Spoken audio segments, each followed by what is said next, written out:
2024 সাল আমার জন্য একটু স্পেশাল। 2024 সালে আমাদের থেকে শেখ হাসিনাকে কেড়ে নিছে। আমাদের খুব একটা পছন্দের মানুষ পাগলি, তাকে এখনো মিস করি আমরা। মানে আমি জানি যে একটা ছেলে আমাকে পছন্দ করে, আর আমার কথা আমিও যদি ওরা পছন্দ করি আমি এমনি লাইন মারবো ওরে। এখনকার দিনে পুরুষ মানুষের সৌন্দর্যতা হচ্ছে টাকাতে। তার যদি টাকা থাকে তাহলে সে আসল মানে সৌন্দর্যের মালিক আর কি। 24-এর শেষ প্রান্তে পৌঁছে গেছি। দেখতে দেখতে একটি বছর আমাদের জীবন থেকে হারিয়ে গেল।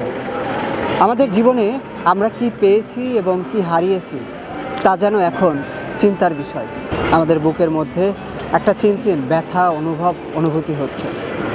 আমরা আসলে বুঝতে পারছি আমাদের জীবনের সবথেকে মহামূল্যবান সময়, এই সম্পদটি আমরা হারিয়েছি। তবে এই বছরে আমরা কি পেয়েছি এবং কি হারিয়েছি সে বিষয়ে আসলে একটু অনুভূতি নেওয়ার চেষ্টা করব জনসাধারণের। পাওয়ার মধ্যে অনেক কিছু পেয়েছি এবং হারানোর মধ্যে অনেক কিছু হারিয়েছি। জীবনের মানে থাকে না মানুষের প্রিয়তম বলতে একটা কথা, তো আমি আমার জীবন থেকে 24 সালে সেটাই হারিয়েছি, যাকে বিগত আমি 6 বছর যাবৎ ভালোবেসে গেছি, কিন্তু শেষ পর্যন্ত এসে আমি তাকে নিজের করে নিতে পারি নাই।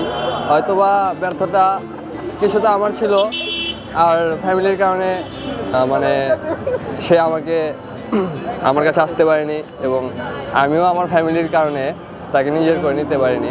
ভালোবাসার মানুষকে পাওয়ার জন্য আসলে অর্জন বলতে, যদি আমি তাকে মন থেকে ভালোবাসি, সে যদি আমাকে মন থেকে ভালোবেসে থাকে, আসলে অর্জন অতটুক মানে ম্যাটার করে না।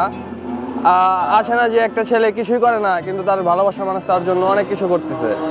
একটা মেয়ে অনেক সময় ভালো পজিশনে থাকে, একটা ছেলে কিন্তু খারাপ পজিশনে থাকে। দিন শেষে আসলে কি যে মন থেকে দুজনকে ভালোবাসতেছে কিনা এটাই আসল কথা। আমার অর্জন বলতে আমি ওর সাথে যখন রিলেশন ছিল তখন হয়তো বা জব করি নাই, এখন 24 সালে এসে আমি জব করতেছি। এটা রিসেন্ট, মানে ওর বিয়ে হয়ে গেছে, এখন হয়তো ও জানতে পারছে যে আমার একটা জব হয়েছে।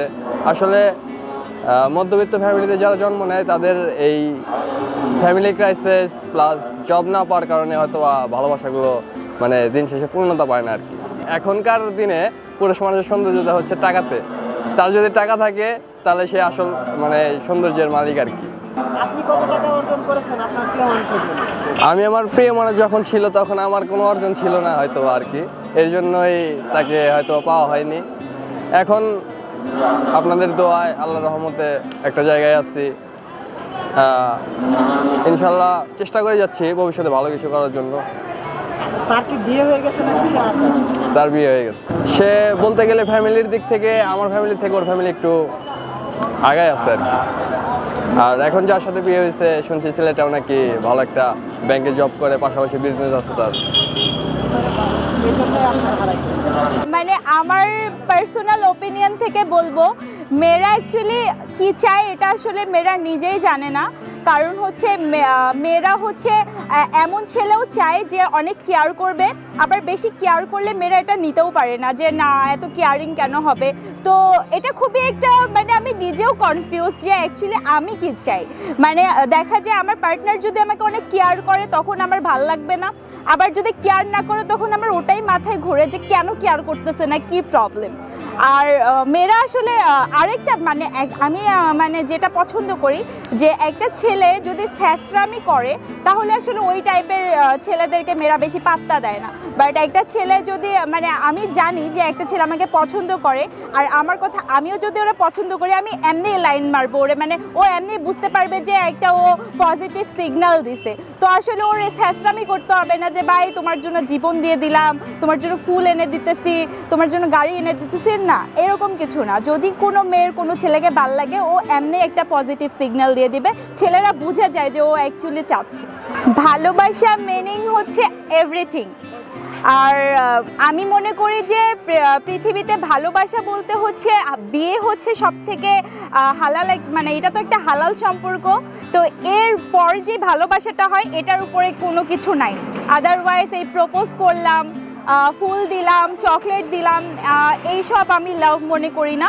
আমি লাভ এটাই মনে করি যে বিয়ের পরে যে ভালোবাসাটা একটা হাজব্যান্ড একটা ওয়াইফকে যে ভালোবাসাটা দেয় এটা আসলে আল্লাহ প্রদত্ত। তো ওইটা হচ্ছে অ্যাকচুয়াল লাভ। এটাই আমার কাছে লাভ। ঘুরে ফিরে আসলে ওই জুলাইয়ের কথাই মনে পড়ে যায়, কারণ এটা খুবই আনএক্সপেক্টেড ছিল যে আমরা আসলে কখনো ভাবতে পারিনি যে এই ধরনের কোনো কিছু হবে। তো আসলে ওই সময়টা আমার জন্য বিশেষ করে, আমি যদিও বা যাইনি, মাঠে যাইনি বা হচ্ছে রাস্তায় নামিনি, বাট আমি বাসা থেকে অনেক প্রে করছি। আর প্রত্যেকটা মোমেন্ট অনেক ভয়ানক ছিল, আমি বাসায়ও যেতে পারিনি। তো আমি বাসা থেকে আসলে সবসময় প্রে করতেছিলাম যে আমার ভাই বোনরা যেন বেঁচে যায়, সব কিছু যেন সমাধান হয়ে যায়, সব কিছু যেন ঠিকঠাক হয়ে যায়। এটাই সব থেকে মানে আমার কাছে গা শিউরে ওঠার মতো বিষয় ছিল। এতদিন যেহেতু আমরা ধৈর্য ধরেছি, তো আশা করি আর কিছু বছর আমরা একটু ধৈর্য ধরবো এবং আমরা আশা করব যে আমাদের আসলে সবাইকেই সচেতন হতে হবে, যেন হচ্ছে মানে শুধুমাত্র সরকারের দোষ দিলেই হবে না, আমরা নিজেরাও আসলে সচেতন না। তো আমরা যদি সবাই হচ্ছে সাপোর্ট করি, তাহলে ইনশাল্লাহ আমরা নতুন বাংলাদেশ গড়তে পারবো।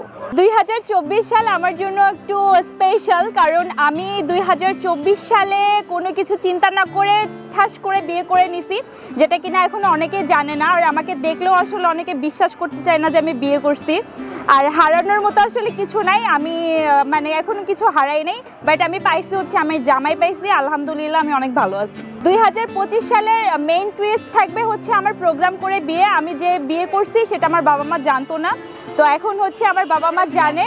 2025 সালে আমাদের হচ্ছে প্রোগ্রাম করে বিয়ে হবে। তো আমার দিনটা মানে আমি আশা করি যে 2025 সাল আমার জন্য বেস্ট হবে। 2024 সালে আমাদের থেকে শেখ হাসিনাকে কেড়ে নিছে। আমাদের খুব একটা পছন্দের মানুষ পাগলি, তাকে এখনও মিক্স করি আমরা, তাকে নিয়ে গেছে, নতুন একটা সরকার দিয়ে গেছে, যে সরকারের আমলে আমরা ধরেন বাক স্বাধীনতা পেয়েছি, এটাই। তারপরে হচ্ছে আমরা সঠিককে সঠিক, ভুলকে ভুল বলতে পারি, আগে যেটা আমরা বলতে পারতাম না। 24-এ আমি অনেক কিছু পেয়েছি, তবে হারাই নাই, পেতে চাই 25-এ সব কিছু নতুন করে। 2024 সালে হচ্ছে আমার মতো অনেক ছেলেই আছে যারা তাদের লাইফে একটা জীবনসঙ্গিনী পায় নাই, 25-এ হচ্ছে তারা এটা পেতে চাচ্ছে। সবাই এসো দোয়া করবেন তাদের জন্য, যারা আমার মতো হতভাগা আছে তাদের জন্য সবাই দোয়া করে দিবেন, যাতে তারা 25-এ হচ্ছে একটা নতুন জীবনসঙ্গিনী বা জিএফ পায়।